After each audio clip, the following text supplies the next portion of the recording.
ताकि फिर हम अपना लेसन स्टार्ट कर सकें। Mathematical expression. अच्छा जी, इस चैप्टर में अब हम किस बारे में पढ़ेंगे? We will understand and solve the linear and quadratic equation के लीनियर इक्वेशंस को कैसे सॉल्व करते हैं, क्वाड्रेटिक इक्वेशंस को कैसे सॉल्व करते हैं, mathematical modelling, understand and solve inequalities, understand golden ratio and understand number pattern. अच्छा, आप में से किस किस को लीनियर इक्वेशन सॉल्व करना आती हैं? ऐसा नहीं है, सिर्फ x plus Y linear equation नहीं है, ठीक है। लीनियर इक्वेशंस वो होती हैं जिनमें वेरिएबल की हाईएस्ट पावर 1 हो, 1 से ज्यादा ना हो, वो लीनियर इक्वेशंस कहलाती हैं। x plus Y is a linear equation, लेकिन ये नेसेसरी नहीं है कि सारी लीनियर इक्वेशन इसी में लिखी जा सके या उनके कोफिशिएंट जीरो हो। अगर कोफिशिएंट जीरो हो जाएंगे तो वो तो वेरिएबल तो रहेगा ही नहीं हमारे पास, ठीक है। We will study mathematical expression in this unit, including how to equate two expressions in a single variable and apply this knowledge to address real world issues. Then the golden ratio, ठीक है, ये जो अभी हमने objective में discuss किए हैं, ये वही सारी चीजें हमने अभी वन बाय वन पढ़नी है।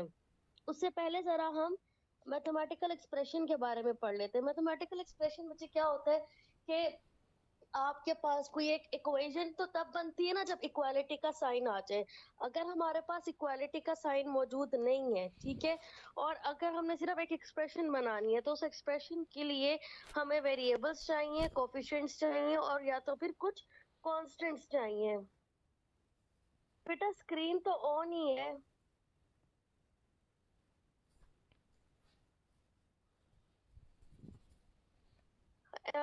अच्छा जी, अब एक्सप्रेशन कैसे हो आपके पास, अगर मैं एक एग्जांपल लूं 2x प्लस 1, तो ये आपके पास क्या है?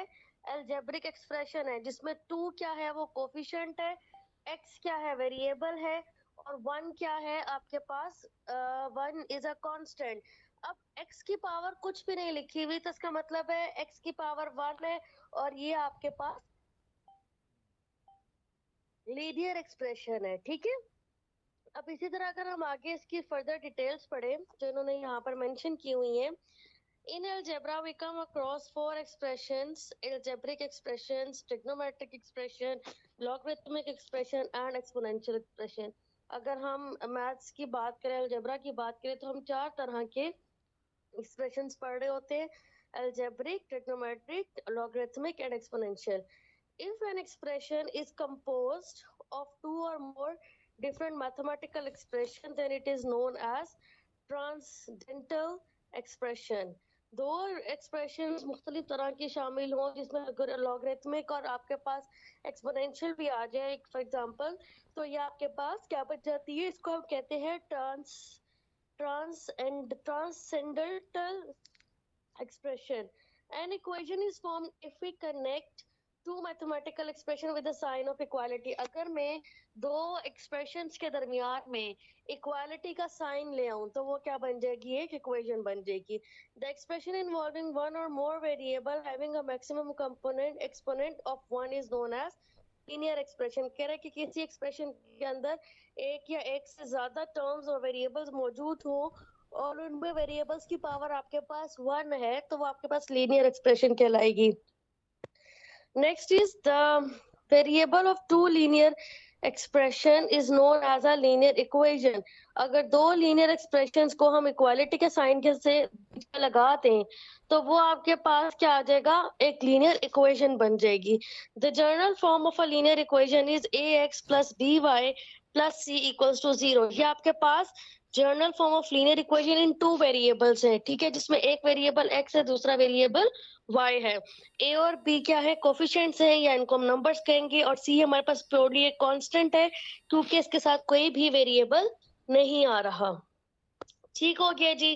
अब क्वाड्रेटिक कब बन जाती है? कोई भी इक्वेशन क्वाड्रेटिक तब बनेगी जब उसमें हमारे पास वेरिएबल की हाईएस्ट पावर 2 हो जाएगी। अगर मैं बात करूं ax² plus bx plus c की, तो इसमें x की पावर 1 भी मौजूद है, x की पावर 2 भी मौजूद है। लेकिन हाईएस्ट पावर तो हमारे पास 2 है ना, तो इसलिए ये आपके पास क्वाड्रेटिक इक्वेशन हो जाएगी। ठीक है, और याद रहे कि लीनियर और क्वाड्रेटिक में आपके पास the power of the variable positive ही होगी, लीनियर में 1 होगी और क्वाड्रेटिक में 2 होगी। Is that clear everyone?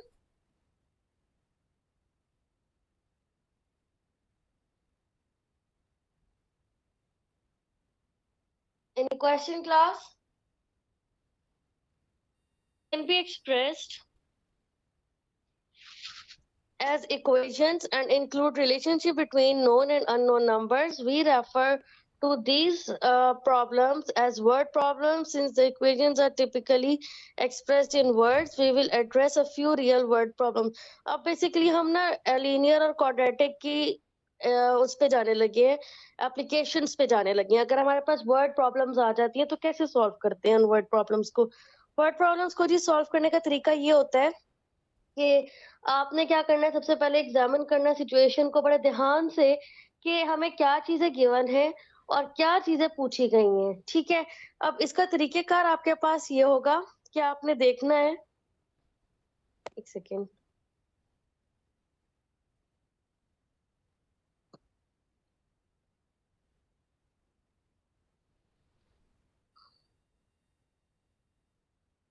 ठीक हो गया। चले जी, examine the situation carefully noting what is supplied and what is required, यानी कि क्या चीज गिवन है, क्या चीज पूछी गई है। Make use of the variable X and Y, जो अननोन चीजें होती हैं उसको हम एक्स एंड वाई वेरिएबल या कोई भी वेरिएबल आप कंसीडर कर ले, जरूरी नहीं है एक्स एंड वाई हो, ए एंड बी भी कर सकते हैं, सी एंड डी भी कर सकते हैं। फिर कन्वर्ट करना होता है पूरी गिवन वर्ड प्रॉब्लम को, पूरी given descriptive form of the question को एक मैथमेटिकल इंफॉर्मेशन में, जिसको हम कनेक्ट करते हैं with the help of the basic four operations कि भाई मल्टीप्लाई हो रहा है, प्लस हो रहा है, माइनस हो रहा है, डिवाइड हो रहा है, ये क्या चीज पूछी जा रही है। ठीक है, और फिर उसको इक्वेशन की शक्ल देने के बाद हम उसे सॉल्व करते हैं। ठीक हो गया। अब जैसा कि एग्जांपल दी हुई है, the two numbers add up to 25, there is a 9 figure difference between the two, locate the numerical values. हमें तो नंबर ही नहीं पता क्या है। ठीक है, अब हिट एंड ट्रायल मेथड से नहीं करना कि जी हम अगर 10 को और 15 को जमा करें तो भी 25 बन जाता है, तो एक नंबर 10 हो गया, एक नंबर 15 हो गया। नहीं, ऐसे नहीं हम कर सकते। ऐसी सिचुएशंस में हमें नंबर्स एज्यूम करने पड़ते हैं। Let the number be X, तो फिर दूसरा नंबर क्या हो जाएगा, क्योंकि उसने कहा there is a 9 figure difference between the two, यानी कि दो नंबर्स के दरमियान में 9 जो है 9 जो है उसका डिफरेंस आ रहा है। ठीक है, तो अगर एक x है तो दूसरा क्या हो जाएगा, x प्लस 9 हो जाएगा। अब पहली लाइन में क्या बात कही हुई थी, वो ये कहा हुआ था कि दो नंबर्स का सम क्या है, 25 है। एक नंबर तो हमें मिल गया x, दूसरा नंबर हमें मिल गया x+5, तो x plus sorry not x+5, it's x+9। तो एक नंबर x है, दूसरा x+9, दोनों को ऐड करेंगे तो ये इक्वल आना चाहिए 25 के लिए। अब देखिए यहाँ पर एक ही अननोन वेरिएबल है जो कि है x, जिसको सॉल्व करना है। हम लाइक टर्म्स को ऐड कर सकते हैं, x प्लस एक्स क्या हो जाएगा, 2x हो जाएगा, 2x प्लस 9 इक्वल्स टू 25 हो जाएगा। प्लस 9 को मूव करना on the other side of the equation, हम -9 कर देंगे, तो 2x इक्वल्स टू 25 माइनस 9, यहाँ से आ जाएगा 2x इक्वल्स टू 16। फिर कोफिशिएंट ऑफ x 1 बनाना है हमने, तो x 2 है। ठीक है, अब आपने क्या करना है कि 2 को दोनों साइड्स पे डिवाइड कर देना है, तो ये हो जाएगा x equals to 16/2 which is equals to 8। तो एक नंबर आपके पास हो गया x इक्वल्स टू 8, दूसरा नंबर क्या था, उसमें 9 ऐड करना है, तो 8 प्लस 9 इज 17। और अगर आप चेक करें 8 और 17 को ऐड करके तो आपके पास 25 आ जाता है। Any question class?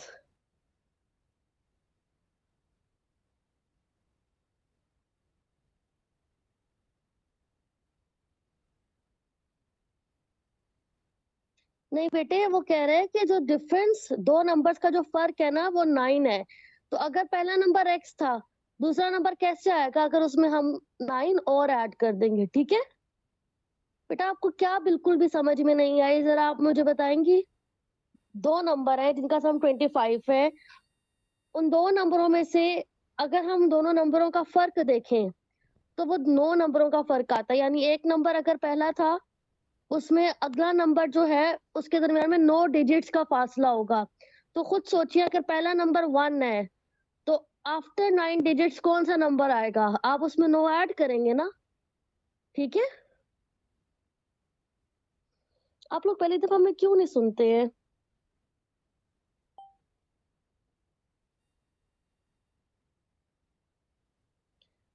जी मुझे बताएं, समझ में आ गई है अब?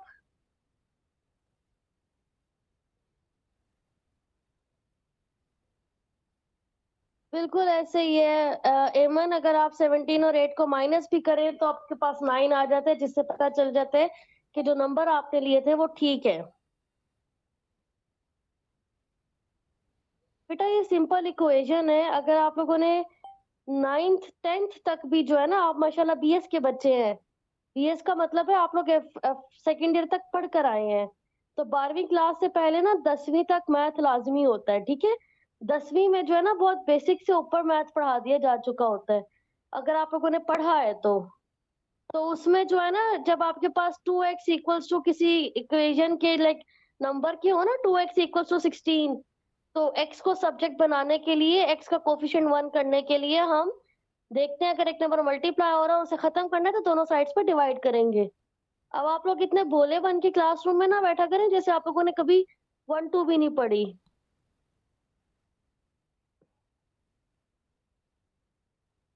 मजबूर करते हैं ऐसी बात करने पे।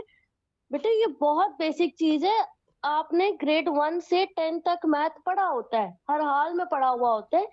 फर्स्ट ईयर सेकेंड ईयर में आके ऑप्शन आती है कि आप मैथ छोड़ दें, लेकिन 1 से 10 तक लाजिम होता है। और 10 का मैथ जो है ना उसमें आपके पास ये मीन मीडियन मोड ये सब चीजें होती हैं, बेशक आर्ट्स वाला बच्चा भी पढ़ रहा हो। लीनियर इक्वेशन तो बहुत ही बच्चों वाली चीज थी।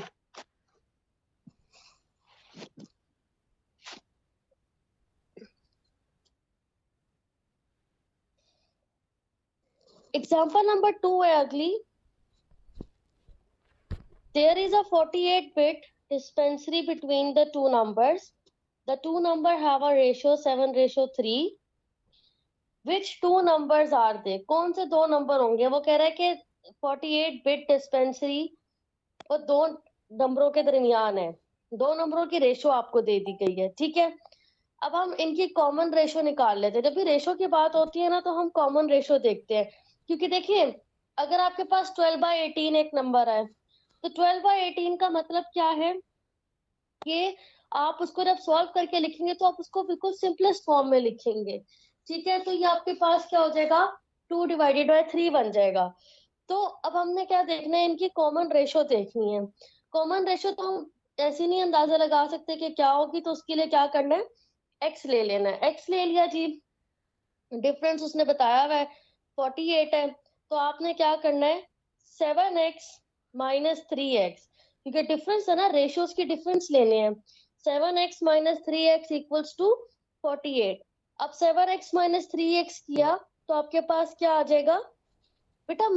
मेरे पास जो है ना, ये देखिए ना सब स्लाइड पे सॉल्व हुआ है, मैं यही चीज दोबारा लिखूंगी।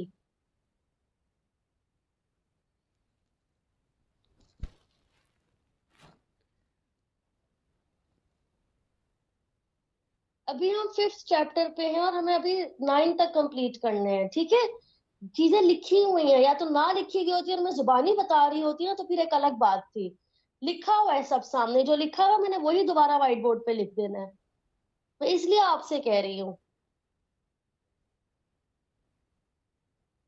7x minus 3x equals to 48, ये आपके पास जो गिवन क्वेश्चन दिया हुआ है उसके अकॉर्डिंग इक्वेशन बन गई है। 7x minus 3x like term से इनको सब्ट्रैक्ट किया, इक्वल टू 4x आ गया।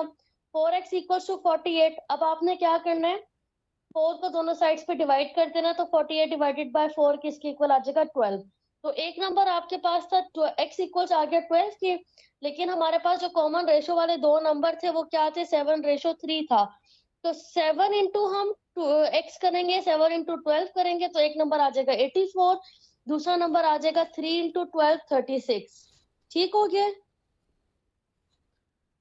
अगर आप 84 माइनस 36 करें तो आपके पास डिफरेंस क्या बनेगा, 48 बनेगा।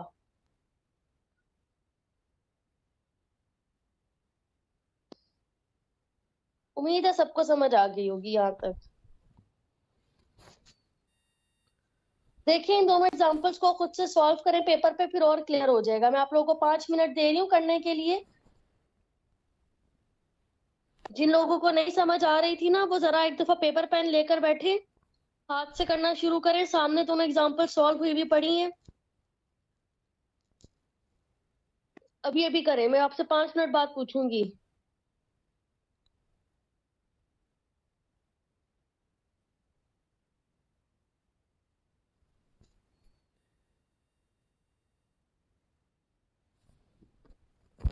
तो सिंपल आपसे पूछूं 7 - 3 क्या होता है? 4। इनके साथ क्या लगा हुआ था? Variable x. दोनों में एक्स एक्स लगा हुआ है, यानी कि लाइक टर्म्स है, एक जैसी टर्म्स है, तो माइनस हो सकती हैं। ठीक है,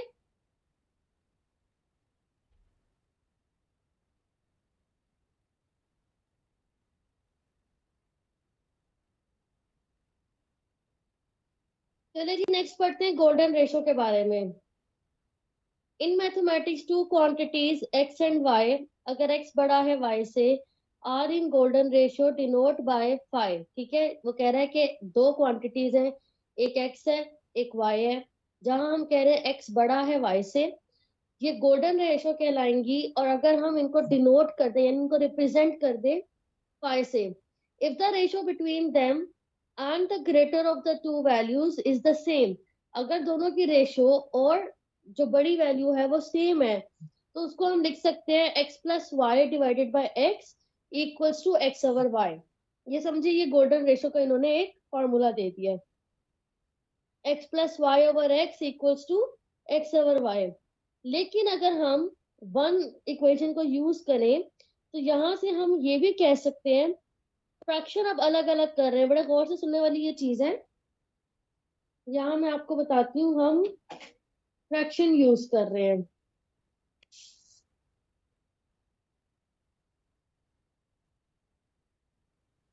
एक सेकेंड, मुझे टाइम दूंगा।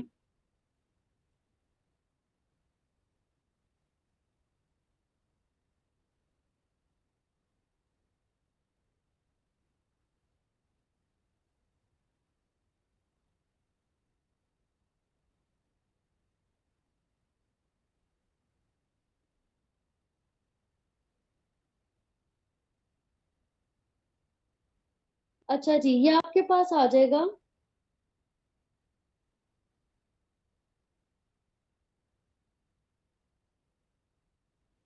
X plus y divided by x के इक्वल था। इसका मतलब है कि आपके पास पहली टर्म के नीचे भी एक्स है और दूसरी टर्म के नीचे भी एक्स है। ठीक है, अब ये एक्स और ये एक्स कट जाएगा, क्योंकि ये आपके पास x over x same terms है, तो ये 1 हो जाएगा। दूसरा आपके पास क्या आ जाएगा? 1 प्लस वाई ओवर एक्स। चाहे तो इसका स्क्रीनशॉट ले लें, फिर हम जाने लगे स्लाइड के ऊपर, भी मैं वहां पे समझाऊंगी आपको।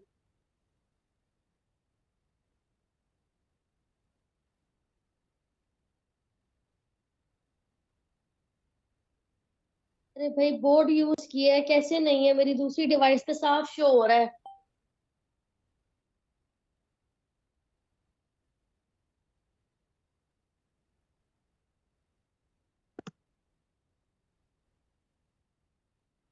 बेटा हो रहा है शो, थोड़ा सा जो है ना उसको ऊपर नीचे करके देखें।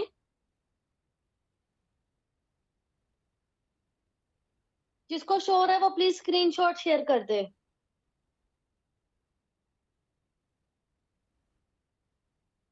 इसने कहा है आप पागल हैं, अगर आप खुद को पागल बना रहे हैं तो आप होंगे। देखें, शेयर करने वालों ने कर दिया है।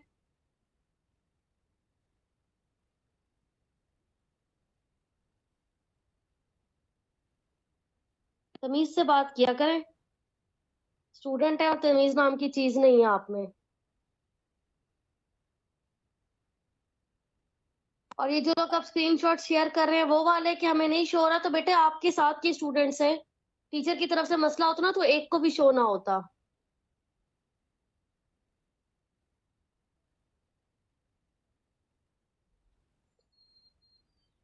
चलो जी, अब मैं पावर पॉइंट लगाने लगी हूँ।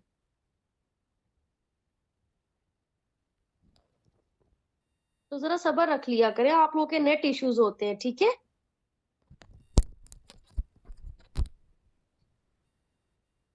इसने यही किया है कि x plus y over x को equals to x over y है, तो उसने लेफ्ट हैंड साइड को किस तरह से लिख दिया, 1 प्लस वाई ओवर एक्स, जिस तरह मैंने आप लोगों को करके दिखाया था, ठीक है। तो 1 plus y over x equals to x over y. अब हमने क्या बात की थी कि रेशो को जो है ना, हम एक्स रेशो वाई को रिप्रेजेंट करेंगे फाई से। तो यहाँ से ये हमारे पास आ गया कि 1 प्लस एक्स ओवर वाई जो है वो फाई के इक्वल है, लेकिन वाई ओवर एक्स क्या है, उसका रेसिप्रोकल है, यानी उसका उल्टा है। तो वो क्या हो जाएगा, 1 ओवर फाइव हो जाएगा, इक्वल्स टू फाइव। अब उसने ये पता क्या किया, आगे फर्दर इक्वेशन को सॉल्व किया है। उसने दोनों साइड्स पे जो है ना फाइव को मल्टीप्लाई कर दिया है। तो ये आपके पास आ जाएगा five square minus five minus one equals to zero, एक क्वाड्रेटिक इक्वेशन बना दी है, ठीक है। अब इधर जो है फर्दर सिंप्लीफिकेशन के बाद एक क्वाड्रेटिक फार्मूला के थ्रू उसने फाइव की वैल्यू निकाल ली है। This is known as the golden ratio.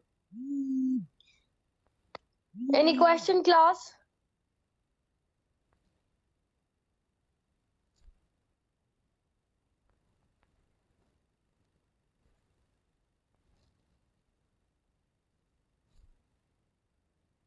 ठीक है जी, आगे चलते हैं।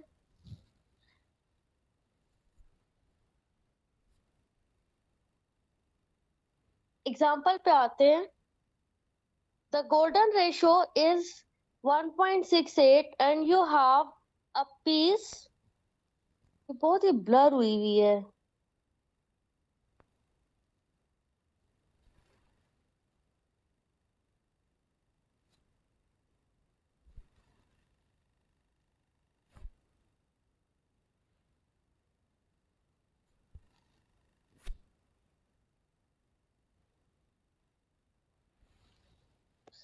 प्रॉब्लम नंबर 1 पे हम जाएंगे, हम वो डिस्कस करते हैं, इसका क्वेश्चन क्लियर नहीं है यहाँ पर।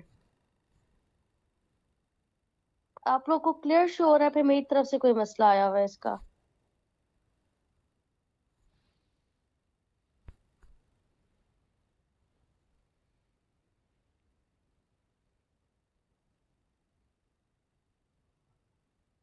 एग्जाम्पल क्लियर शो हो रही है आप लोगों को?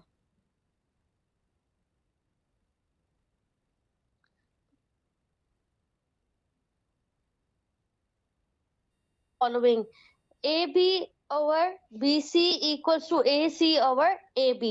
ये एक उसने लाइन सेगमेंट दे दिया जिसमें वो कह रहा है कि ए बी की ratio A B divided by B C equal है अगर मैं ए सी को डिवाइड कर दूं ए बी से, ठीक है। व्हाट प्रोपोर्शन इज दिस, ये कौन सी प्रोपोर्शन कहलाएगी? इसके लिए हमने क्या करना है, solve x for the setting A c, यानी ए सी को एक्स ले लेना है, ए डी आपके पास आ जाएगा, ए बी आ जाएगा आपके पास, फिर उसके बाद एक्स आ जाएगा एंड डी सी आ जाएगा।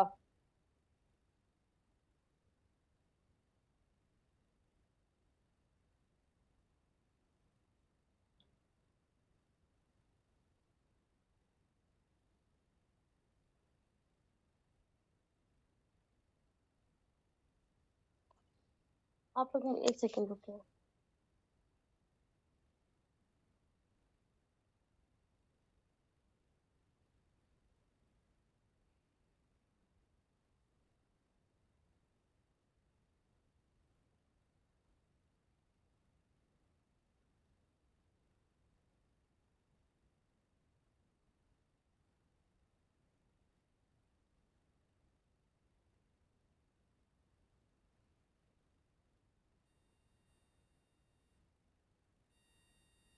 ओके, तो यहाँ पर वो जो एग्जांपल स्लाइड्स में ब्लड थी वो ये एग्जांपल थी, if the golden ratio is 1.618 and you have a piece of cardboard that is 7 by 8 feet wide, how long would you cut so it follows the golden ratio? कितना ज्यादा उसे cut करना पड़ेगा कि हम गोल्डन रेशियो को follow करें, क्योंकि इसके लिए हमें क्या चाहिए, न्यूमिनेटर में बड़ा नंबर चाहिए, डिनोमिनेटर में छोटा, ठीक है। तो अब बात हो रही है यहाँ पर 1.68 जो है वो गोल्डन रेशियो है, यानी फाइ जो है वो आपके पास 1.68 है।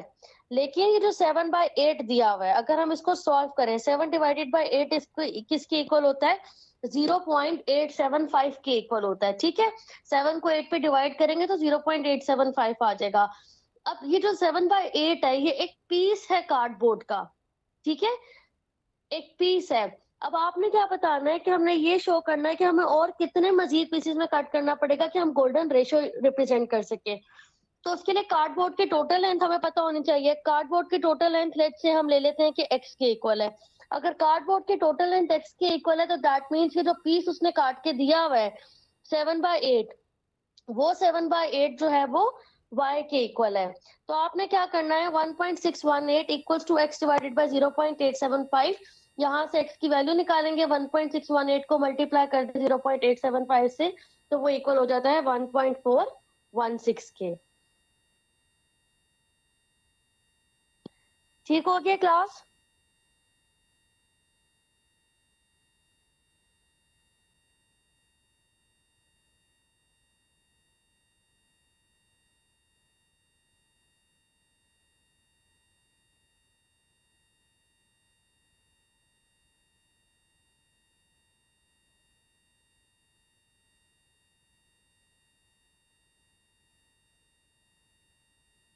चलें जी।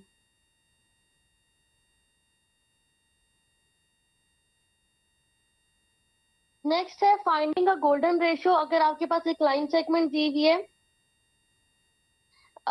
बेटे इस एग्जांपल में आपको ऑलरेडी गोल्डन रेशियो दी हुई थी और ये बताया हुआ था कि गोल्डन रेशियो किसकी है? कार्डबोर्ड की है।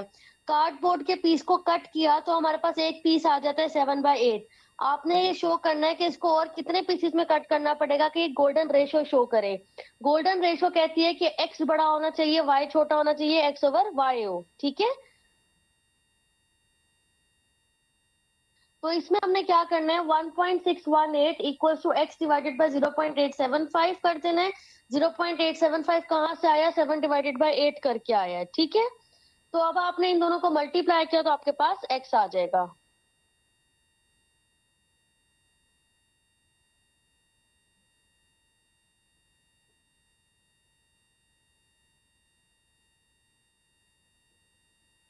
फाइंडिंग द गोल्डन रेशियो, आपके पास एक लाइन सेगमेंट है जो 3 पार्ट्स में डिवाइड हुई हुई है, ए बी एंड सी में। a over b divided by b over c equals to a over c divide by a over b। यानी से कि अगर a से b का डिस्टेंस हम देखें, उसको डिवाइड कर दें b से c तक, वो इक्वल होगा अगर मैं a को c से डिवाइड कर दूं a से b तक, दोनों बराबर होंगे। ठीक है, व्हाट प्रोपोर्शन इज दिस? इसको सॉल्व करने का तरीका क्या है कि आप x ले लें by setting A C equals to 1, A C को 1 ले लिया, ए बी को x ले लिया, तो यहाँ से आपके पास बी सी निकल आएगा। अब हम इसको जरा देखते हैं कि अगर हम सॉल्व करें तो ये कैसे होगा। ए बी को हमने x ले लिया तो ये x over B C as it is रहेगा, इक्वल्स टू ए सी को 1 लेना है और अगेन ए बी किसके इक्वल था? x के इक्वल था। आप मुझे यहाँ से बता सकते हैं कि बी सी किसके इक्वल आएगा?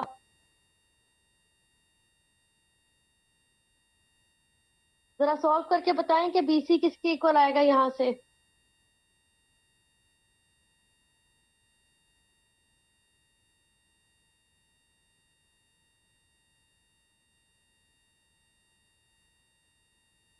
2x के इक्वल तो नहीं आएगा।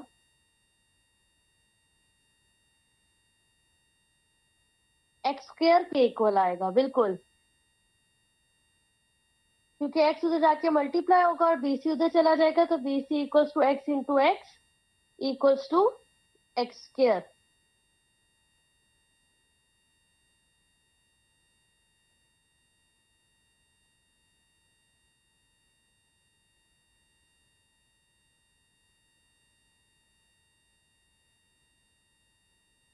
Problem number 2, golden ratio in geometry.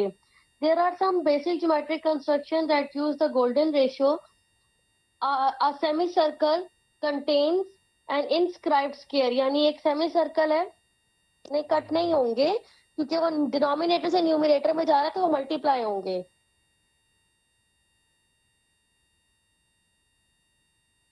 एमन और अलीहा, मैं आपके मैसेजेस बहुत बखूबी देख रही हूँ, प्लीज खुद से रुक जाए, इससे पहले मैं क्लास से निकालूं आप दोनों को।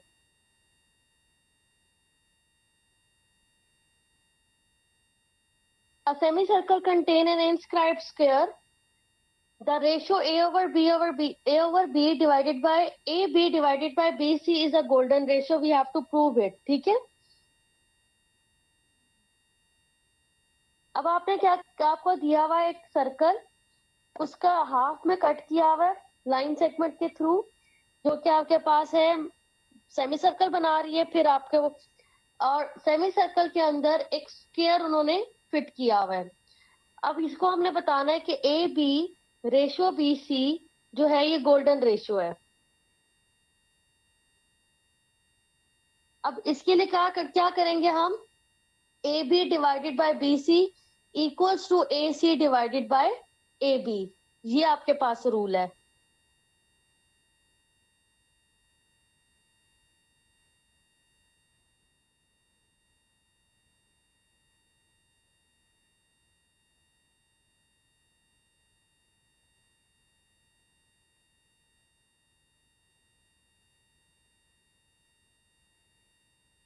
Similarly,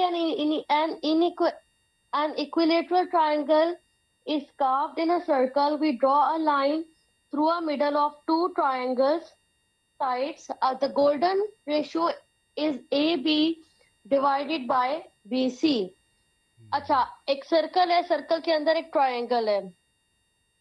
फर्दर हमारे पास ट्रायंगल के अंदर एक लाइन सेगमेंट पास कर रही है, बल्कि पूरी फिगर में से लाइन सेगमेंट पास कर रही है, जो कि लाइन सेगमेंट आपके पास ट्रायंगल को दो साइड से कट करती हुई जा रही है। ठीक है, तो ये आपके पास क्या है, गोल्डन रेशो का रूल इधर भी अप्लाई होगा कि a C divided by B C equals to A C divided by A B.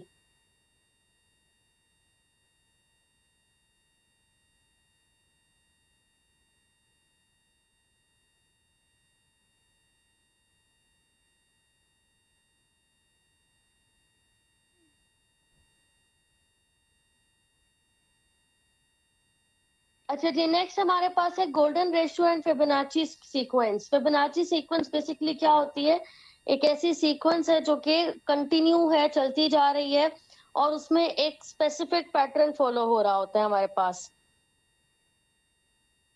जिसमें ए नॉट उसने ले लिया है, let A nought equals to 0 and A one equals to 1। The general term of the Fibonacci sequence is given by a n plus 2 equals a n plus 1 e plus a n। ये आपके पास Fibonacci series को या sequence को, not series, Fibonacci series sequence को represent कर रहा है। अच्छा, फर्स्ट फ्यू नंबर्स अगर हम देखें फिबोनाची सीक्वेंस के, तो हमारे पास है 0 1 1 2 3 5 8 13 21 34 55 अप टू सो ऑन। अब गोल्डन रेशियो से जो हमने एक क्वाड्रेटिक एक्सप्रेशन निकाली थी, वो हमारे पास थी 5 square minus 5 minus 1 equals to 0। यहाँ से हमने रिलेशन डेवलप करना है 5 पावर n और 5 का, जहां पर n जो है वो पॉजिटिव इंटीजर है। तो यहाँ से हम कह सकते हैं 5 स्क्वायर अगर हम ले लें 5 प्लस 1 के इक्वल, तो 5 क्यूब किसके इक्वल हो जाएगा, 5 स्क्वायर प्लस 5। और इसी तरह से 5 क्यूब हम इसके इक्वल भी कह, 5 स्क्वायर क्योंकि इक्वल था 5 प्लस 1 के, तो ये हो जाएगा 2 5 प्लस 1। तो इसकी जर्नलाइज फॉर्म आपके पास क्या आ जाएगी, 5 पावर n। बेटे स्क्रीन शो हो रही है, आपको नहीं हो रही।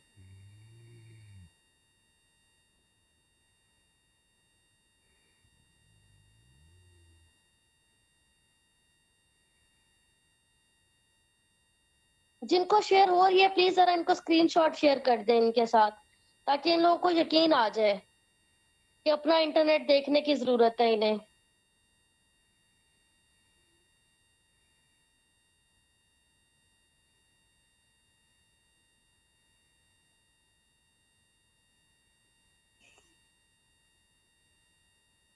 ठीक है कोमल।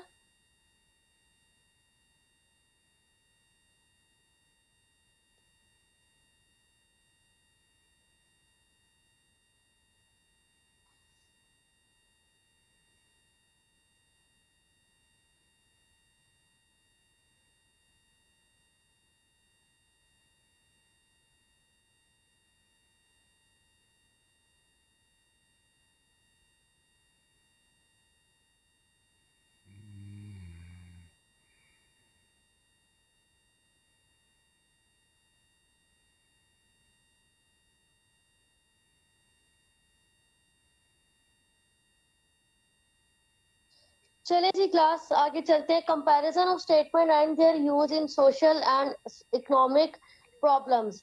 A comparison statement is just a statement that compare two values and quantities. ये बात हमें पता है. जब कंपैरिजन की बात होती है तो बेसिकली दो वैल्यूज या दो क्वांटिटीज को कंपेयर किया जा रहा होता है. Mary and Sally are of the same height. मतलब अगर दो लोगों की हाइट की बात की जा रही है तो इसका मतलब क्या है कि दो लोगों के हाइट का कंपैरिजन किया जा रहा है. If x apples are added into 3 apples, the total number of apples will not exceed 10. वो कह रहा है एज्यूम कर लें कि x एप्पल्स हैं, उनमें 3 एप्पल्स और ऐड करें तो उनका जो टोटल होगा वो 10 से ज्यादा नहीं होगा. In mathematics, comparison operates variables and integers are used while writing a comparison statement comparing two quantities so that one multiplied by a given number yields to the other is known as multiplicative comparison. अगर हम एक दो quantities का comparison कर रहे हैं और हमारे पास जो रिजल्ट आ रहा है वो मल्टीप्लिकेटिव है किसी दूसरी क्वांटिटी का, तो दैट मीन्स कि वहां पर मल्टीप्लिकेटिव कंपैरिजन हो रहा है.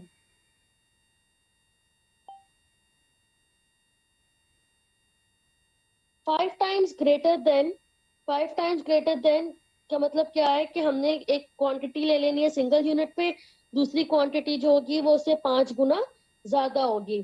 Times as much as my sisters makes 3 times a salary. वो कह रहा है कि मेरी जो तनख्वाह है वो इतनी है कि मेरी बहन की 3 से 3 गुना ज्यादा है. तो दैट मीन्स के 3 times, यानी जो बहन की सैलरी है उसको 3 से मल्टीप्लाई करते हैं. 3 times लॉन्गर, यानी कि अगर एक चीज थी और कि आपको विड्थ और लेंथ पता है और दूसरी की मालूम करने का उसने बता दिया 3 टाइम्स, तो जो एक सिंगल में पता थी उसको 3 से मल्टीप्लाई कर देना है. एक्सपोनेंट ऑफ हाइट, यानी कि the building is 4 times the trees height. Building जो है वो दरख्त की 4 गुना लंबाई से ज्यादा है. जब भी कंपैरिजन की बात आती है हमें मालूम है कि लेस देन, ग्रेटर देन और इक्वल टू का कॉन्सेप्ट आ जाता है और हम इसको नंबर लाइन पे इजीली रिप्रेजेंट कर सकते हैं कि राइट साइड पे पॉजिटिव नंबर्स होते हैं, लेफ्ट साइड पे नेगेटिव नंबर्स होते हैं, और रीजन जो है वो बिल्कुल मिडल में होता है जहां पर आपके पास 0 होता है. पॉलिनोमियल इनइक्वालिटीज वो होती हैं जिनमें हमारे पास दो क्वांटिटीज, दो एक्सप्रेशंस या दो फंक्शंस इक्वल ना हो, या तो ग्रेटर हो या लेस हो, या ग्रेटर देन इक्वल हो या less than and equal to हो. ठीक है. अब इनइक्वालिटीज को सॉल्व कैसे करते हैं? इनइक्वालिटीज को सॉल्व बिल्कुल वैसे ही किया जाता है जैसे हम सिंपल, मैं एग्जांपल की तरफ जा रही हूँ, बिल्कुल वैसे ही सॉल्व करेंगे जिस तरह से हम एक इक्वेशन को सॉल्व करते थे. जैसे यहाँ पर दिया हुआ है, compute the solution set and plot it on a real number line 2x² plus x greater than 15. तो आपने क्या, आपको फंक्शन दिया हुआ है एफ ऑफ एक्स इक्वल्स दिया हुआ है 2x² प्लस x के. इसको आपने लेना है ग्रेटर देन 15 के क्योंकि गिवन है. दोनों साइड्स पे 15 माइनस कर दें आप. ठीक है. तो आपके पास क्या एक इक्वेशन बन जाएगी 2x² plus x minus 15 greater than 0. अब इसको सॉल्व करने के लिए आपके पास 3 मेथड होते हैं, तीनों में से कोई भी एक यूज करें. क्वाड्रेटिक मेथड आपने यकीनन ग्रेड 6-7 से स्टार्ट हो जाता है. क्वाड्रेटिक मेथड, फैक्टराइजेशन मेथड, और उसके साथ साथ तीसरा आपके पास होता है कंप्लीटिंग स्क्वायर फार्मूला. लेकिन ये जो है आपके पास स्टार्ट हो, आपको यहाँ पे इजीली फैक्टराइजेशन मेथड से आप सॉल्व कर सकते हैं. आपने क्या करना है, first and the last term को मल्टीप्लाई करना है. 2x² और जरा 15 माइनस 15 को मल्टीप्लाई करें तो क्या आता है, ये आपके पास आ जाता है -30x². ठीक है. अब आपने ऐसे नंबर्स ढूंढने हैं जिन दो को मल्टीप्लाई करें तो -30 आ जाए और प्लस माइनस करें तो 1 आ जाए. तो अगर मैं देखूं 6x और 5x मुझे दे देता है 30x के इक्वल. ठीक है. इनमें से एक नंबर हमने पॉजिटिव लेना है, एक हमने नेगेटिव लेना है. तो ये हो जाएगा 2x². मैंने मिडिल टर्म को रिप्लेस करना है. 2x² plus 6x minus 5x minus 15 equal to 0। अब आपने क्या करना है, पहली दो टर्म्स में से कॉमन ले लेना है और अगली दो टर्म्स में से कुछ कॉमन ले लेना है। तो पहली दोनों टर्म्स में से हमारे पास 2x कॉमन आता है।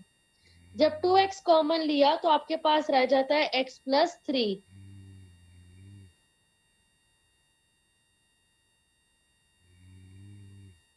और अगली दोनों टर्म्स में से अगर हम देखें तो हमारे पास कॉमन आ जाता है -5 और पीछे रह जाता है x प्लस 3।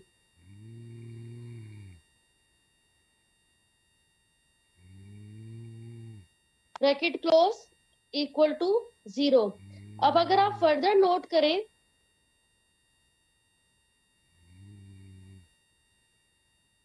बच्चे समझ आनी चाहिए, ग्रेड 7 का कॉन्सेप्ट है, समझ आना चाहिए।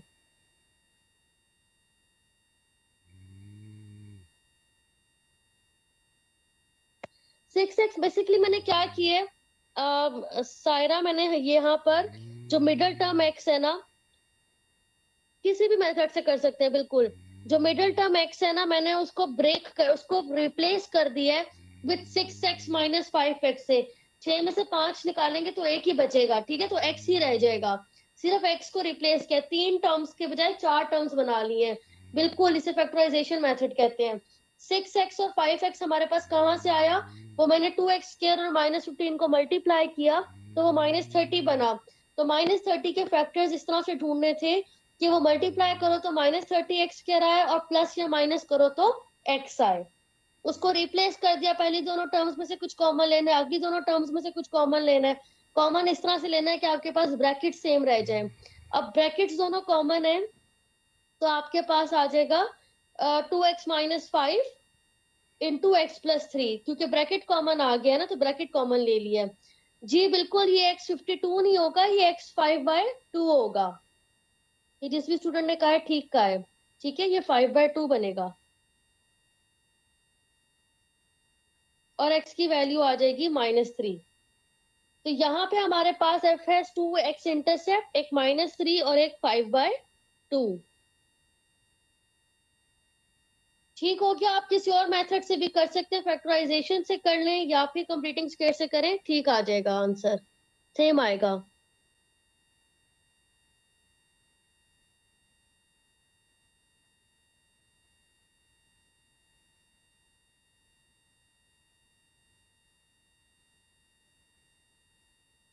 अब क्या करना है जी, नंबर लाइन ड्रॉ करनी है। नंबर लाइन किस तरह से ड्रॉ करेंगे, एक तो सोल्यूशन आ गया -3, एक आ गया 5/2। तो इसका मतलब है कि -∞ से -3 तक हमने एक सोल्यूशन लेना है। फिर दूसरा सोल्यूशन हमारे पास आ जाएगा -3 और 5/2, तीसरा आ जाएगा 5/2 से इंफिनिटी।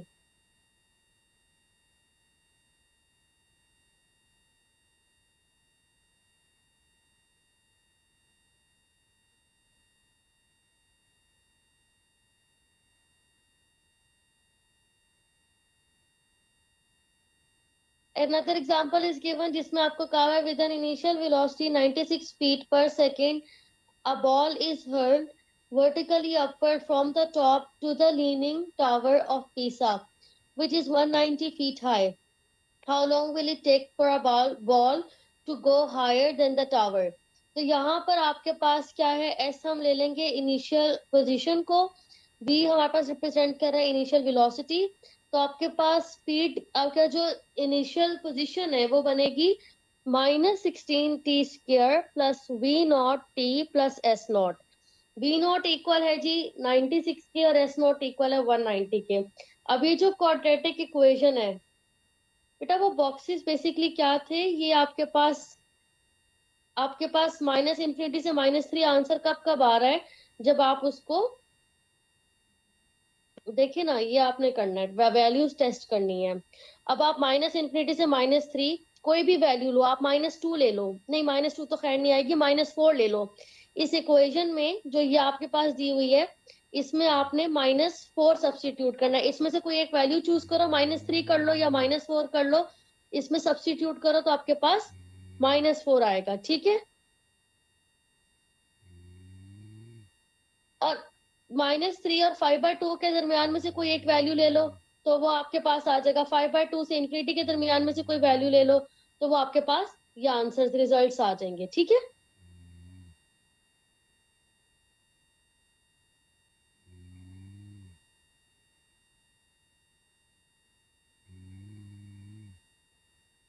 अच्छा जी। नेक्स्ट एग्जांपल में फिर अगेन क्वाड्रेटिक इक्वेशन आ गया। इस क्वाड्रेटिक इक्वेशन को सॉल्व करेंगे, सॉल्यूशंस निकालेंगे और फिर वही आपने क्या करना है, वैल्यूज। अब यहाँ पर याद रहे कि वेलोसिटी नेगेटिव नहीं हो सकती, वेलोसिटी पॉजिटिव ही होगी। स्पीड हो गया, डिस्टेंस हो गया, टाइम हो गया, हाइट, एज, वेट, ये पॉजिटिव वैल्यूज होती है। ठीक है, एरिया, पेरीमीटर, ये पॉजिटिव होता है, नेगेटिव नहीं होता। तो ऐसी सिचुएशंस में हम सिर्फ पॉजिटिव वाले आंसर्स कंसीडर करेंगे, यानी जो नेगेटिव है ना वो हम नहीं करेंगे।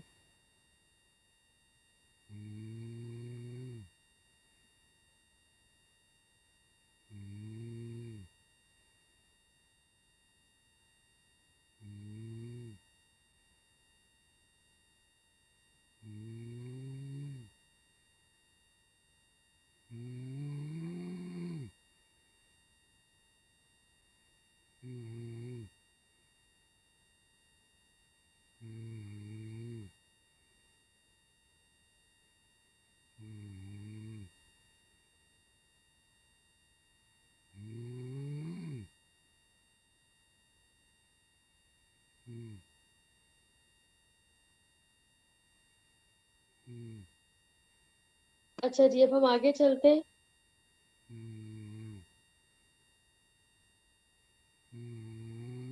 अगर हमारे पास रैशनल इनइक्वालिटी आ जाए,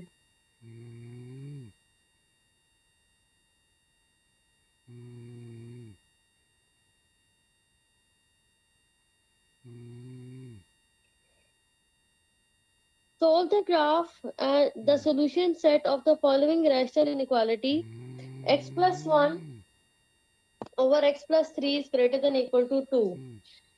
तो यहाँ पर आपने उसी तरह से सॉल्व करना है जैसे हम करते होते हैं। आपने क्या करना है, पहले 2 को लेफ्ट हैंड साइड पे ले आना है। यहाँ पे 2 ऐड हो रहा है, जब इधर आएगा तो सब्ट्रैक्ट हो जाएगा। x+1 over x+3 -2। फिर बेसिकली क्या किया है, इधर उसने फ्रैक्शंस को सॉल्व किया है। जिसके नीचे कुछ नहीं होता उसके नीचे 1 होता है। तो यहाँ पर x+3 से 2 को मल्टीप्लाई और डिवाइड कर दिया, फिर उसको सॉल्व कर लिया है।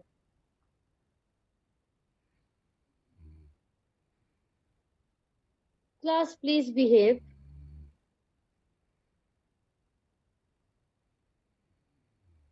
जो ऊपर खवातीनें बातें कर रही थी वो वाकई फजूल बोल रही थी, और उनको मैंने रोका भी लेकिन वो नहीं रुकी।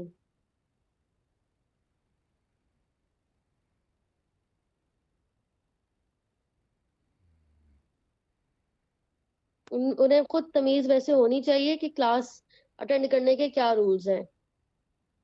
पश्तों में लगी हुई मैसेजेस कर रही हैं तो फिर तो सब बात ही करेंगे ना, बोलेंगे ही उन्हें। कोई अप्रिशिएट तो करेगा नहीं इस बात के ऊपर।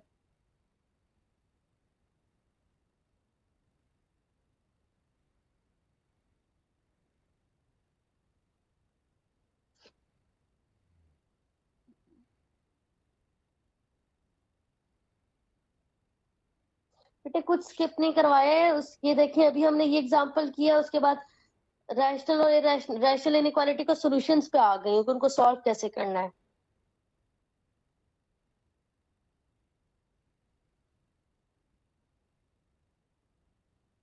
बेटा मुझे नहीं पता रेड क्यों आ रहा है।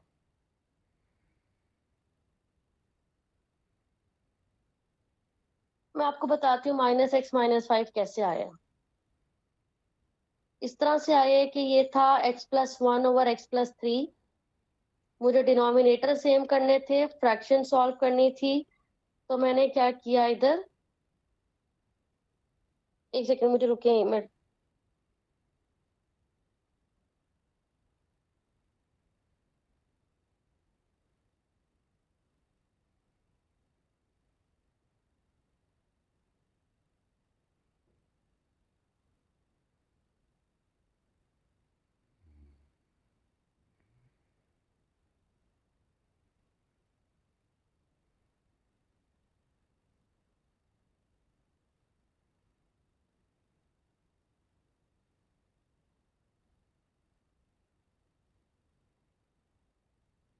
तो मैं आपको बता रही हूँ ना, मुझे नहीं पता कि क्यों रेड आ रहा है।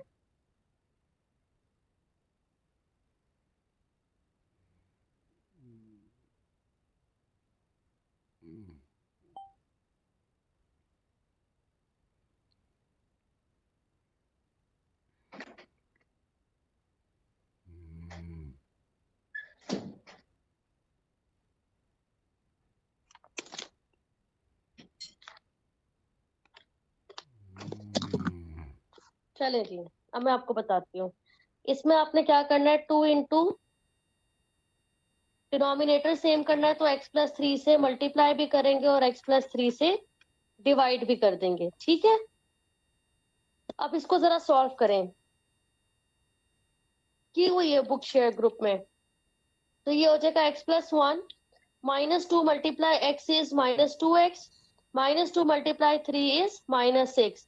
डिनोमिनेटर सेम है, एक ही दफा लिखते हैं, फ्रैक्शंस को कंबाइन कर दिया। अब अगर हम ऊपर सॉल्व करें तो x -2x क्या हो जाएगा, -x, +1 -6 क्या हो जाएगा, -5/x+3। ठीक है, समझ आ गया कैसे आया।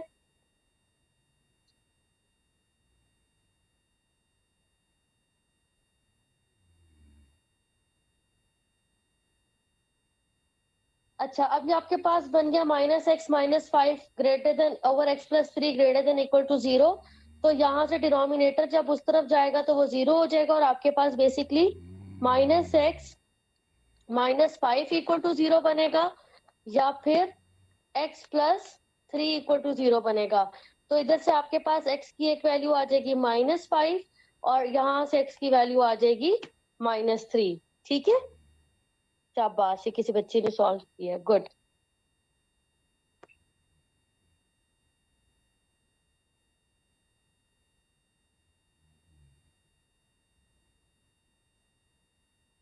ये रैशनल नंबर्स को सॉल्व करने का तरीका था।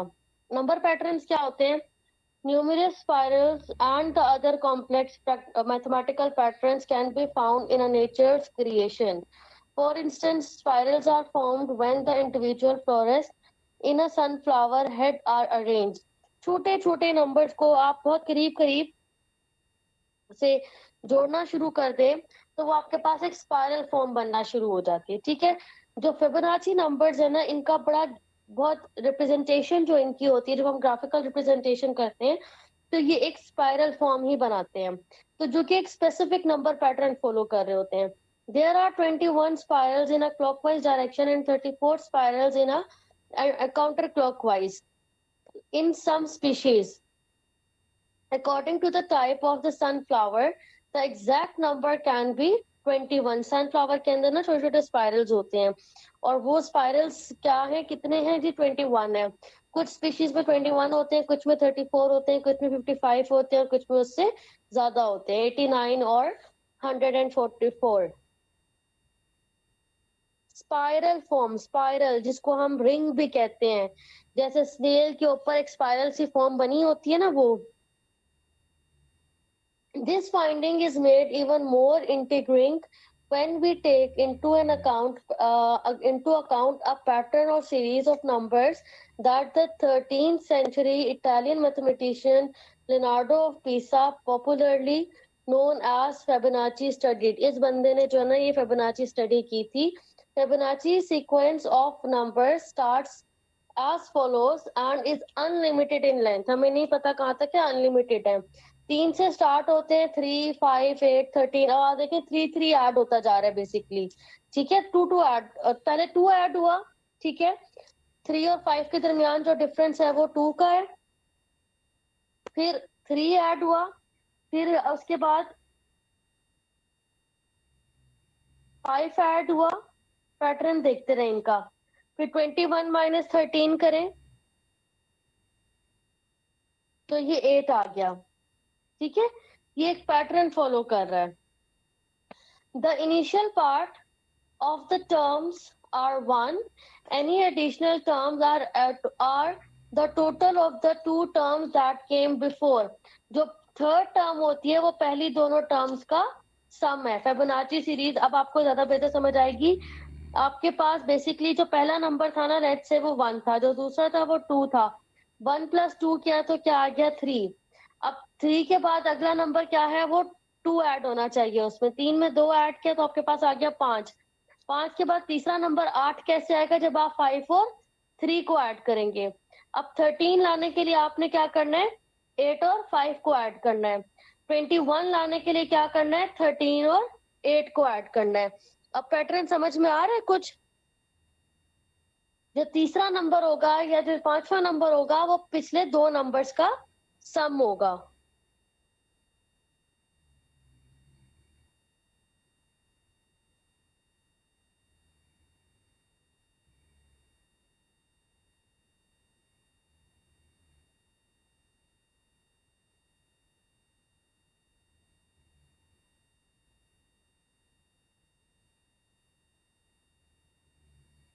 नबील याकूब, मैं ऑलरेडी शेयर कर चुकी हूँ बेटा। पहला नंबर आपके पास 3 है। 3 कैसे आया, 1 + 2 करके आया। जो पहला नंबर 3 है, 3 में अगला नंबर आपने ऐड करना है 2, तो आपके पास 5 आ जाएगा। अच्छा नहीं भी आपको है ना, तो पहले 2 नंबर आपने याद रखने हैं फिबोनाची सीरीज के, कि वो 3 और 5 है। तीसरा नंबर मालूम करने के लिए आपने क्या करना है, 3 और 5 को जमा किया तो 8 आ गया। अब अगला नंबर फाइंड करना है, तो 5 और 8 को जमा करें, 13 आ जाएगा। फिर 8 और 13 को ऐड करें तो 21 आ जाएगा। फिर 13 और 21 को ऐड करें तो आपके पास 34 आ जाएगा। 34 और 21 को ऐड करें तो 55 आ जाएगा। ये इस तरह से हम निकालते रहेंगे, ठीक है। फिबोनाची नंबर्स की सीक्वेंस है।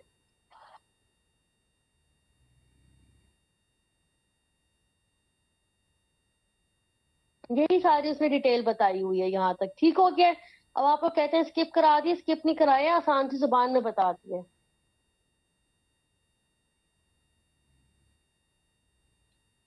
तो यहाँ से f(1) था 1 के इक्वल, f(2) 1 के इक्वल, f(3) इक्वल आ गया 2 के, f(4) आ गया इक्वल टू 3 के। यानी कि ये आपके पास जो है ना फोर्थ टर्म बन जाती है। और इसी तरह से ये आपके पास हर वैल्यू को फंक्शन बना दिया उन्होंने।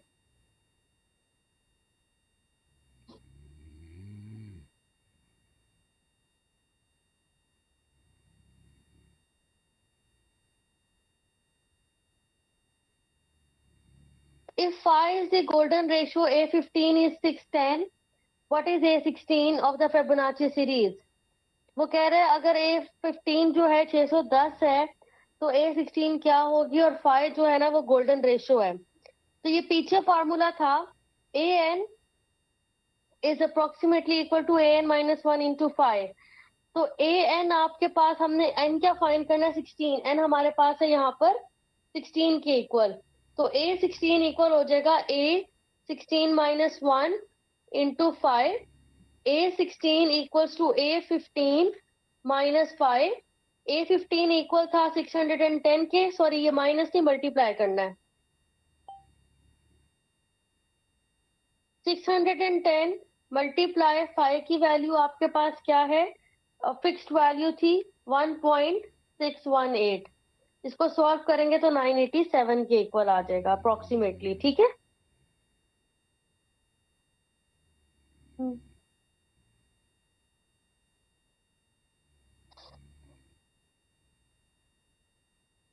आप लोगों को कुछ समझ भी आ रहा है ना, राइटिंग समझ आ रही है ना, बोलना समझ आ रहा है ना, लिखा हुआ समझ आ रहा है। N16 लिखा है बेटे, इसमें क्या ऐसी बड़ी चीज मैंने लिख दी है।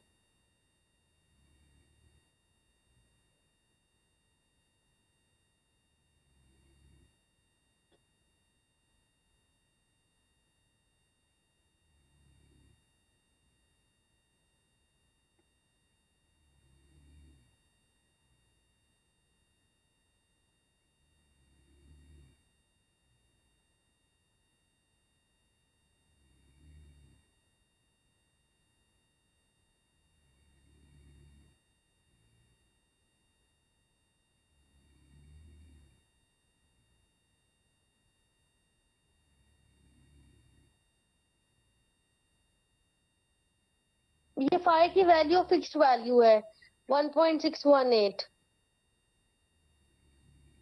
करने देने तम मेरा तो टाइम वेस्ट ही करे, मैं तो पढ़ा रही हूँ।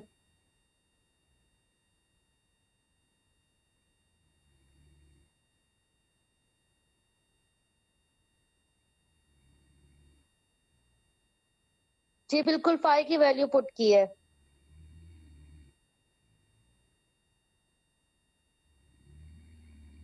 बेटा बीएस मैथ आपके बस की बात नहीं, अगर ये समझ में नहीं आ रहा तो ठीक है।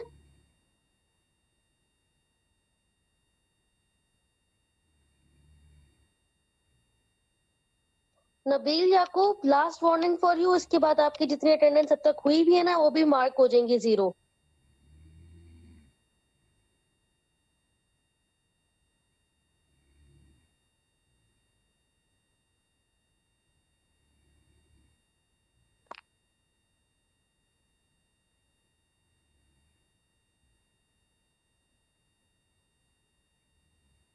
ठीक है जी, आगे चलते हैं।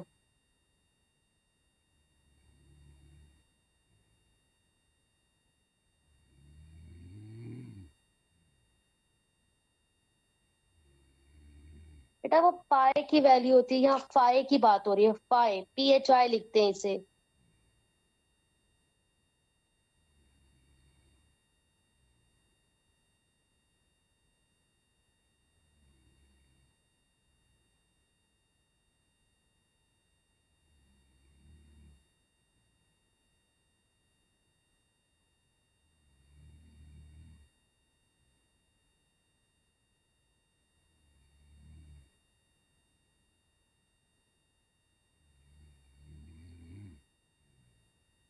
अच्छा जी, दो फंक्शंस डिफाइन किए हुए हैं, एग्जांपल 5.5.2 पे देखें तो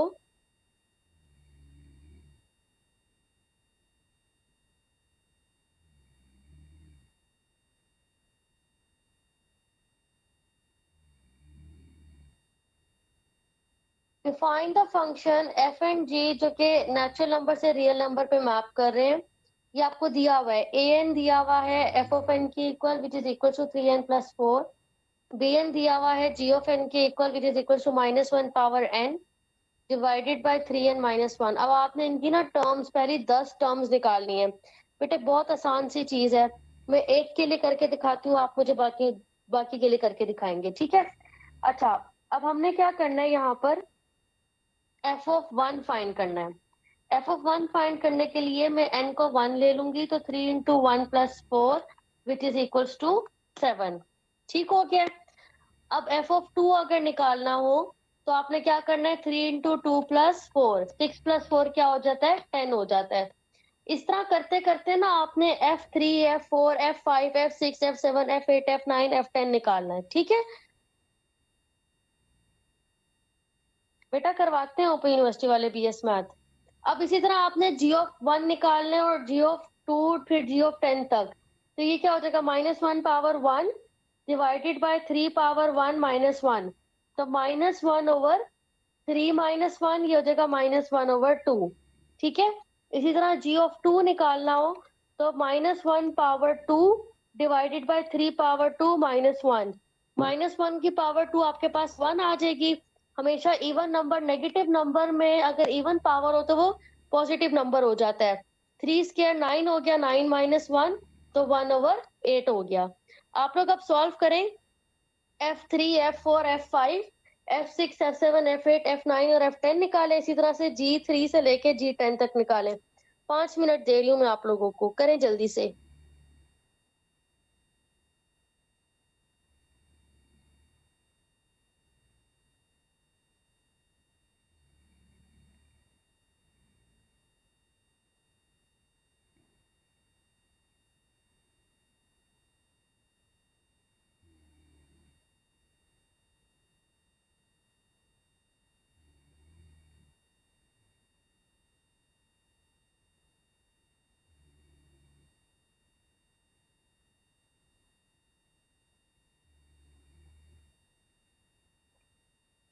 नबील आप क्या चाहते हैं कि आपके इस कोर्स के 0 नंबर लग जाए आपकी बिहेवियर पे?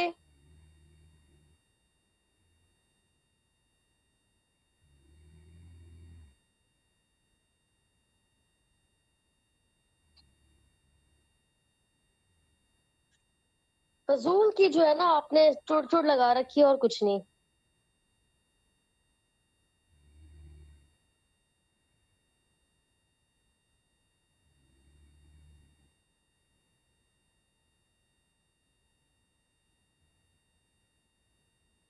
बिल्कुल सही निकाला, F3 का 13 है।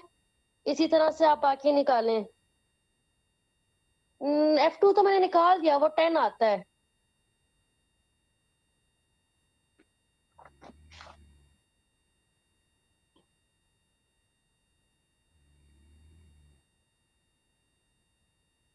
बस फटाफट जल्दी से F10 तक और G10 तक निकालें क्वेश्चंस।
वो तो छोड़ दो हैं।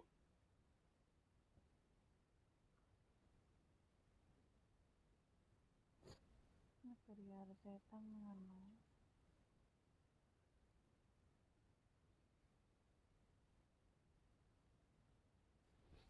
मन खराब कर दो यार।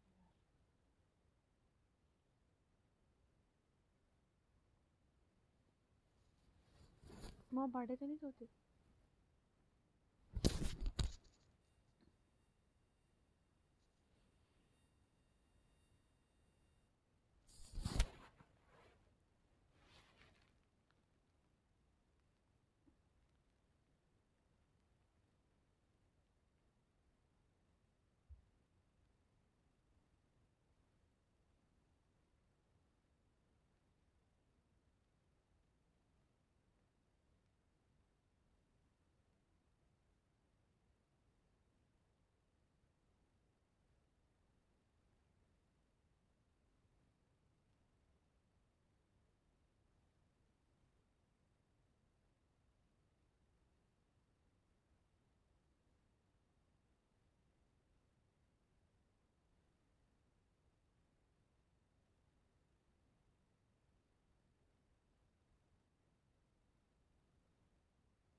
जी मैं देख रही हूँ, आप लोगों के आंसर्स ही देख रही हूँ। करें सॉल्व। अभी आप लोगों ने एफ की वैल्यूज निकाली है, जी की भी निकालनी है।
बेशक आप डेसिमल्स में ना लेकर आए, उसको एज अ फ्रैक्शन ही छोड़ दें।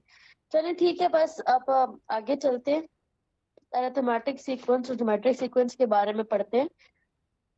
शाबाश, जिन बच्चों ने ट्राई किया बहुत अच्छी बात है, करेंगे तो समझ में आएंगी चीजें।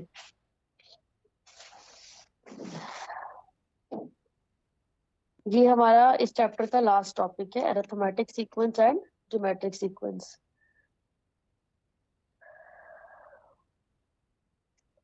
अरिथमेटिक सीक्वेंस आपके पास होता है ऐसा पैटर्न जिसमें हमारे पास सेम कॉमन डिफरेंस हो, यानी दो नंबर्स के दरमियान जो डिफरेंस है वो अगले दो नंबर्स के दरमियान का भी हो। फॉर एग्जाम्पल, अगर हमारे पास ये एक अरिथमेटिक सीक्वेंस दी हुई है, कैसे पता चलेगा कि ये अरिथमेटिक सीक्वेंस है कि नहीं? आपने इसका कॉमन डिफरेंस चेक करना है। 9 - 3 करें तो क्या आता है?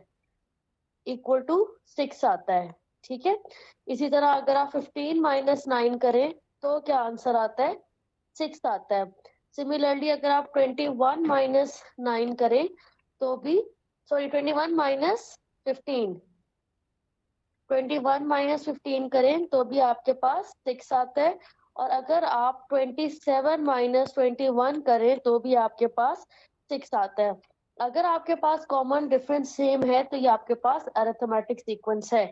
इसी तरह से कॉमन जो ज्योमेट्रिक सीक्वेंस होती है उसमें हम बात करते हैं कॉमन रेशो की। अगर आप डिवाइड करें 9 ÷ 3 प्रीवियस को, कमिंग नंबर को प्रीवियस वाले में से, तो 9 ÷ 3 इक्वल्स टू 3। इसी तरह आपने करना है 27 ÷ 9 इक्वल्स टू आ जाएगा 3। फिर 81 ÷ 27 करें तो वो आ जाएगा इक्वल टू 3। और अगर आपने 81 के बाद कोई अगर फाइंड करनी है तो आपने क्या करना है, 81 को 3 से मल्टीप्लाई कर देना, तो आपके पास नेक्स्ट टर्म आ जाएगी। ये आपके पास होती है ज्योमेट्रिक सीक्वेंस जिसमें आपके पास कॉमन रेशियो सेम हो बिटवीन टू कंसेक्यूटिव टर्म्स। ठीक हो गया?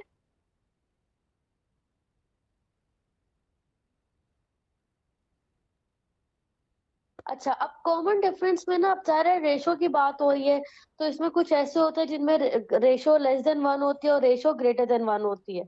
अगर आपके पास वैसे फार्मूला क्या होता है, an equals to a1 + n - 1 into d. D आपके पास रिप्रेजेंट करता है कॉमन डिफरेंस को। ठीक है, फार्मूला आपने यूज करना है, जर्नल टर्म आपके पास ये होगी, ये आपके पास अरिथमेटिक का था। ठीक है, ये आपके पास किसका था? अरिथमेटिक का था, अरिथमेटिक सीक्वेंस का फार्मूला था। अब हम आ रहे हैं ज्योमेट्रिक सीक्वेंस पे। ज्योमेट्रिक सीक्वेंस का जर्नल फार्मूला आपके पास होता है bn equals to b1 r⁻n - 1, जब आपके पास तमाम पॉजिटिव इंटीजर्स होंगे। ठीक है, और the arithmetic number pattern does not converge, whereas इसकी कन्वर्जेंस क्या है, रेशो आर का क्या है आपके पास, आर की रेंज हमेशा -1 से 1 के दरमियान ही रहेगी। डिटरमिन करना है जी कि ईच सीक्वेंस अरिथमेटिक है, ज्योमेट्रिक है या कुछ भी नहीं है। जरा पहला वाला चेक करें, व्हाट इज 22 - 18? 22 - 18 करें, क्या आता है? 4 आता है। इसी तरह से 26 - 22 करें तो क्या आता है? 4 आता है। 30 - 26 करें तो क्या आता है? 4। 34 - 30 करें तो क्या आता है? 4। अब मुझे बताएं, ये आपके पास अरिथमेटिक सीक्वेंस है या ज्योमेट्रिक सीक्वेंस है, या कुछ भी नहीं है?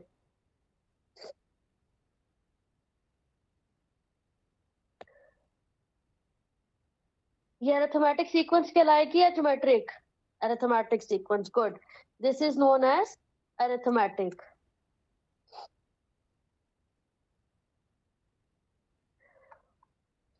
अच्छा, 19, 9, 19, 199, क्या लगता है ये कौन सी सीक्वेंस होगी? ना तो इनका कॉमन डिफरेंस सेम है, ना इनकी कॉमन रेशो सेम है। 2 की बात मैं कर रही हूँ, नन, बिल्कुल ऐसा ही है। 3 बताएं।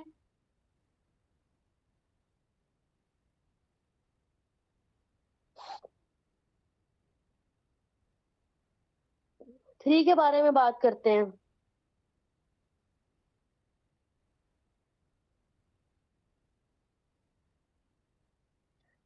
अगर, क्योंकि इनका कॉमन डिफरेंस तो सेम नहीं आ रहा, 8 माइनस 12 4 होता है और 12 माइनस 18 6 के इक्वल होता है।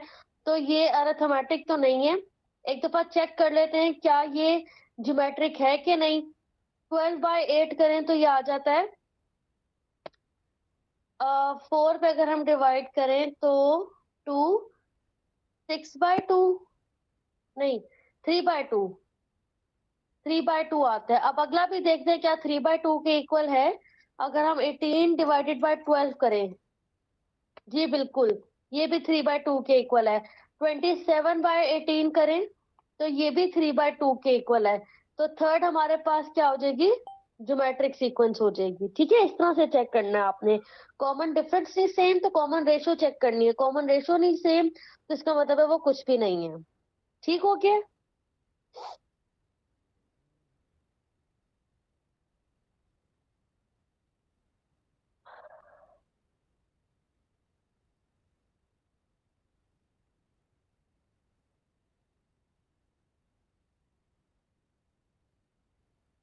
Any question till here class?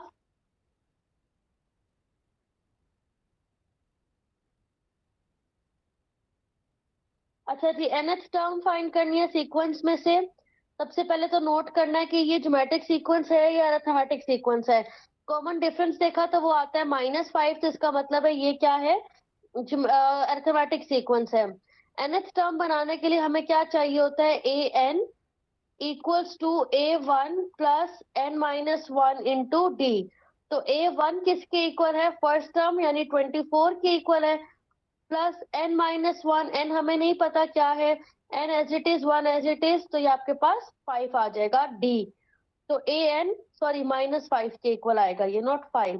तो आपके पास an बन जाएगा 24 - 5 इंटू n-1, ये an के इक्वल आ जाएगा। ठीक है, इस तरह से आपने बनानी है ये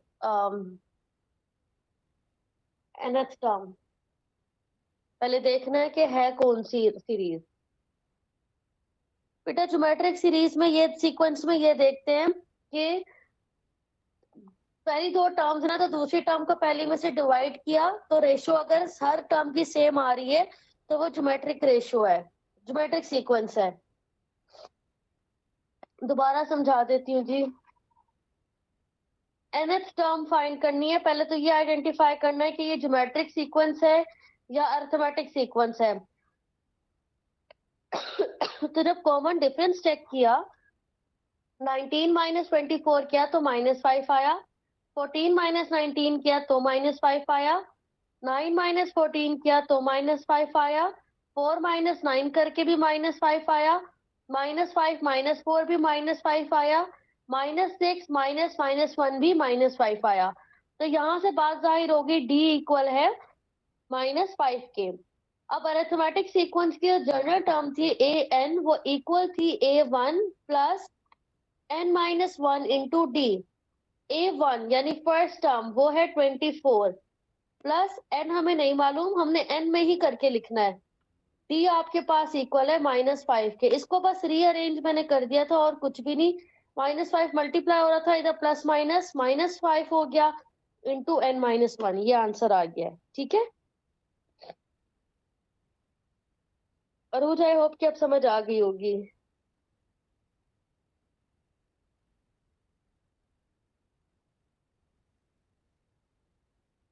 इसी तरह नेक्स्ट जो है ना वो ज्योमेट्रिक सीक्वेंस से रिलेटेड क्वेश्चन है, तो इसलिए आपने क्या करना है, इसकी कॉमन रेशो पहले चेक करनी है। तो जब कॉमन रेशो निकाली वो आती है 3 के इक्वल, और इसका फॉर्मूला हमारे पास क्या था कि a1 इंटू ये था ना, a1 into r power n-1। तो r किसके इक्वल है, r पावर n-1, ये a1 था। ठीक है, an इक्वल्स टू an करके मैं लिख रही हूँ, आप bn करके लिख लें। तो a1 किसके इक्वल है 2 इंटू r किसके इक्वल है 3, 3 पावर n-1, ये आंसर आ जाएगा।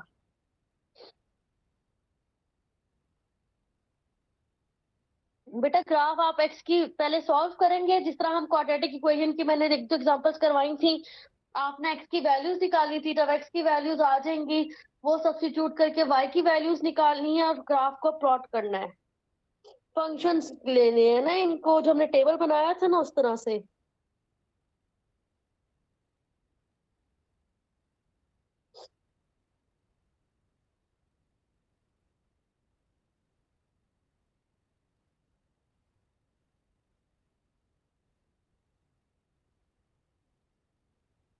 Importance of geometry in architecture and landscape.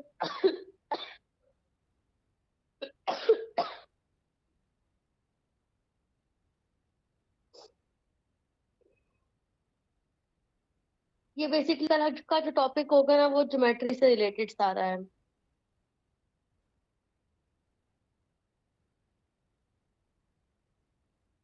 Area, volume.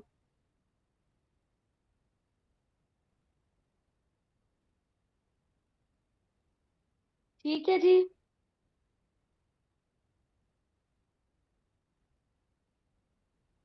काफी है आज के लिए, ये अगला चैप्टर स्टार्ट करना है। बेटा डी जो है ना वो कॉमन डिफरेंस होता है, जो कि आपने दो टर्म्स को माइनस करके निकालना होता है। डी उसे कहते हैं। यानी मैंने 19 में से 24 माइनस किए तो -5 आ गए। 14 में से 19 माइनस किए तो -5 आ गया। 9 में से 14 माइनस किए तो भी -5 आ गया। 4 में से 9 माइनस किए तो भी -5 आ गया। ये होता है डी कॉमन रेशो।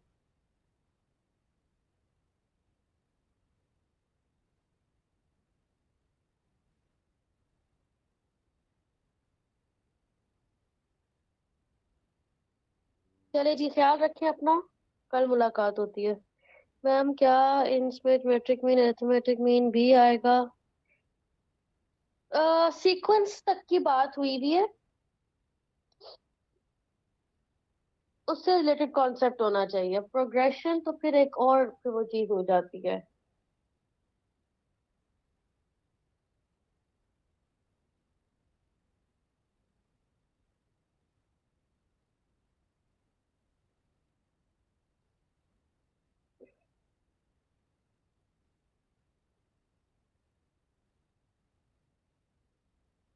बेटा मैं पेपर सेटर नहीं हूँ, मुझे नहीं पता क्विज में क्या आएगा।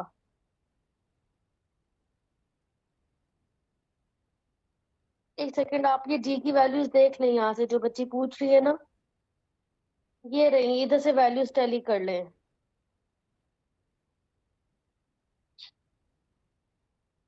1/17 नहीं बेटे, आपको दोबारा करना पड़ेगा। 1/17 नहीं आता।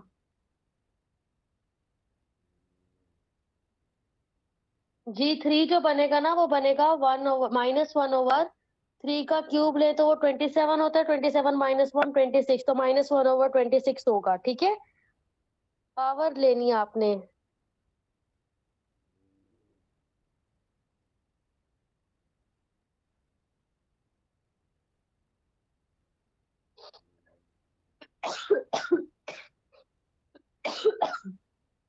सॉरी।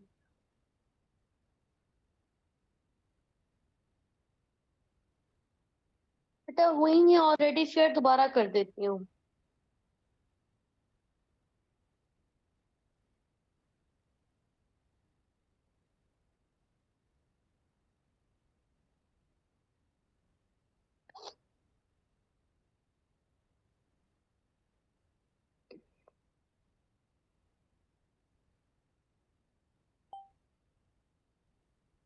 अरे तो हीटर बंद कर दो तो शायद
चलो जी, मैंने दोबारा भी शेयर कर दी है सारी स्लाइड्स और बुक।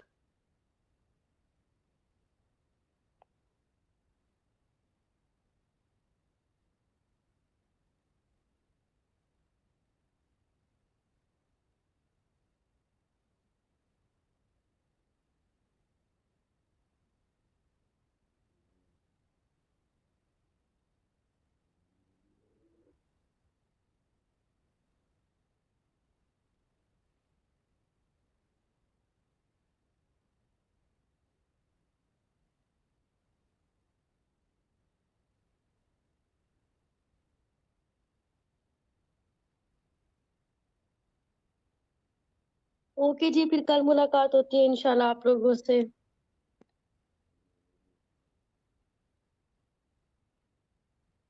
अल्लाह हाफिज।